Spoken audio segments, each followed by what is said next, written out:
I'm curious to find out what kind of survey was conducted to gauge what is being said, that the citizens are reluctant. And we've been hearing a lot about the CCJ. In fact, it's been in the making for many, many years now. And the irony is that we have the seat of the court here in Trinidad and Tobago, but we've only signed on to the court in its original jurisdiction, not in the appellate jurisdiction. And to say that the citizens do not want the court, I think is, I don't believe that there is any evidence to back that up. I think if you were to poll the citizens properly and the proper survey were to be done, we would find that yes, the citizens of Trinidad and Tobago, as many other citizens of the Caribbean region, are yearning for this court. We want this court. This ought to be our final appellate court. We have gone through many, many years calling for it, and it is a real mark of true independence to have the final court as the Caribbean Court of Justice. So I do not agree that the citizens are reluctant. In fact, I think they are more than willing to have it on board. Okay, can I hear a different view across our panel? Yeah, Fayed.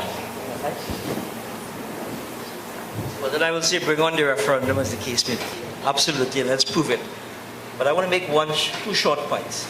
The first point is the notion in this country that somehow, if you have the Privy Council, it's a derogation from your sovereignty. And that's absolute nonsense. Because most of the countries in Europe have subscribed to international courts in Strasbourg and in Luxembourg, as the case may be. And it's not a derogation of their sovereignty. In fact, we, in this country here, initiated the International Criminal Court. Mr. Mirage is Attorney General, and it's not a derogation of our sovereignty. And that's my absolute position. And the second point I want to make is the issue of confidence. If we do not have the Privy Council and the wisdom of the Privy Council, the problem we have had in this country for the past 40, 50 years, as the case may be, and the quality of leadership and the quality of jurisprudence with respect to the Privy Council is unparalleled. And forgive me for making the third point, and it's the issue of